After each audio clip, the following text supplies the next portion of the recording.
बिस्मिल्लाहिर्रहमानिर्रहीम। अस्सलामु अलैकुम वरहमतुल्लाहि वबरकातुहू। नाज़रीन, उर्दू की क्लास में आपका इस्तक़बाल है। आज मैं उर्दू की पहली किताब यानी उर्दू ज़बान की पहली किताब का आखिरी लेसन पढ़ाऊँगा। दोस्तों, अगर आप मेरे चैनल पर नए हैं, आप उर्दू पढ़ना, लिखना और समझना चाहते हैं तो आप मेरे चैनल के थ्रू आप सीख सकते हैं। मैं बिल्कुल बेसिक लेवल से उर्दू पढ़ा रहा हूँ। अगर आप पढ़ना चाहते हैं तो आप मेरे चैनल के प्ले लिस्ट में जाकर और लर्न उर्दू ऑनलाइन में वहाँ सारी वीडियो को आप शुरू से देख सकते हैं, क्योंकि इससे पहले मैं उर्दू का कायदा और उर्दू की पहली किताब पढ़ा चुका हूँ और मैं उर्दू ज़बान की पहली किताब अभी पढ़ा रहा हूँ, जो कि ये भी किताब ख़त्म होने वाली है। अगर आप उर्दू सीखना चाहते हैं, क्योंकि उर्दू बहुत मीठी ज़बान है और बहुत ही खूबसूरत ज़बान है, अगर आपको सीखने का शौक़ है और जज्बा है तो बहुत जल्द अज जल्द सीख लेंगे। और मैं गारंटी लेता हूँ कि जो किताबें मैं पढ़ा रहा हूँ और जिस तरह से पढ़ा रहा हूँ और मेरे बताए हुए तरीक़े पर अगर आप पढ़ लेंगे तो इंशाअल्लाह दुनिया की हर किताब आप पढ़ सकते हैं, उर्दू समझ सकते हैं और लिख भी सकते हैं। मैं पूरी कोशिश करूँगा आपको समझाने की, और मेरी कोशिश रहेगी कि आप जल्द अज जल्द उर्दू सीख लें, ताकि आपको फ्यूचर में किसी तरह की भी कोई परेशानी ना हो, चाहे वो एग्ज़ाम में आपका काम आ सके या किसी और चीज़ के पढ़ने में।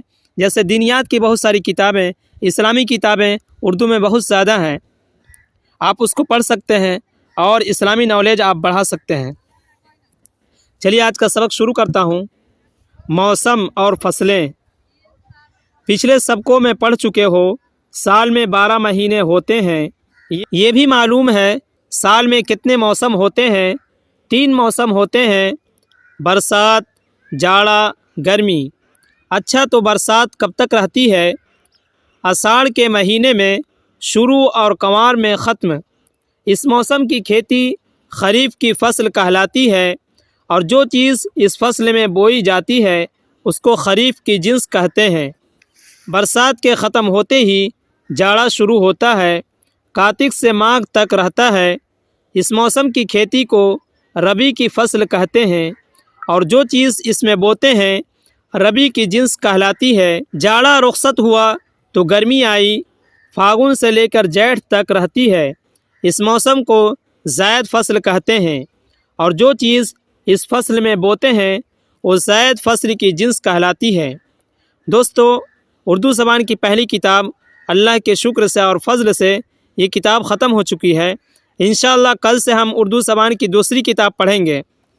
आगे के सफ़े में कुछ अल्फाज मानी दिए हुए हैं, वो अल्फाज मानी भी हम देख लेते हैं, जिसको इंग्लिश में वर्ड मीनिंग कहते हैं। आइए सबक नंबर 8 का जो वर्ड मीनिंग है वो यहाँ पे देखते हैं।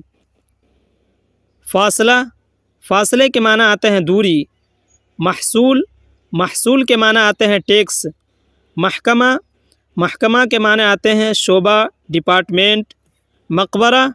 मकबरा के माने आते हैं मज़ार, मदफन। सबक नंबर 9। ज़राअत। ज़राअत के माना आते हैं खेती। अदावत। अदावत के माना आते हैं दुश्मनी। अदालत। अदालत के माना आते हैं फ़ैसले की जगह। तातील। तातील के माना आते हैं छुट्टी। सबक नंबर 11 के वर्ड मीनिंग। पायदार। पायदार के माना आते हैं टिकाऊ, टिकने वाला। अंदेशा। अंदेशा के माना आते हैं डर। बिनाई। बिनाई का माना होता है आँखों की रोशनी। सबक नंबर 14 का वर्ड मीनिंग। तहसीलदार। तहसीलदार का मीनिंग होता है तहसील का मुखिया। दानिशमंद। दानिशमंद का माना होता है अक्लमंद। दिया सलाई। दिया सलाई का माना होता है माचिस। कारगुजारी। कारगुजारी का माना होता है मुतअल्लिक़ा रिपोर्ट। सबक नंबर 20 का वर्ड मीनिंग। काहिल। काहिल का माना होता है सुस्त। मेहनती। मेहनती का माना होता है जफाकश। नफ़ा। नफ़ा के माना होता है फ़ायदा। मुसीबत। मुसीबत का माना आता है परेशानी। तमीज़। तमीज़ का माना होता है अलग अलग करना। सबक नंबर 22। बिलबिलाना। बिलबिलाना का माना होता है बच्चे का रोना। कम बख़त। कम बख़त का मतलब होता है कम नसीब वाला। दगाबाज। दगाबाज का मतलब होता है दगा देने वाला यानी धोखा देने वाला। फ़रेब।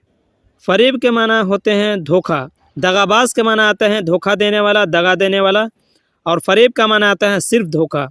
یہاں پہ غلطی سے ہو سکتا ہے کہ کسی نے لکھ دیا ہو، ٹائپنگ میں غلطی ہوگی، دھوکہ دینے والا لکھا گیا ہے۔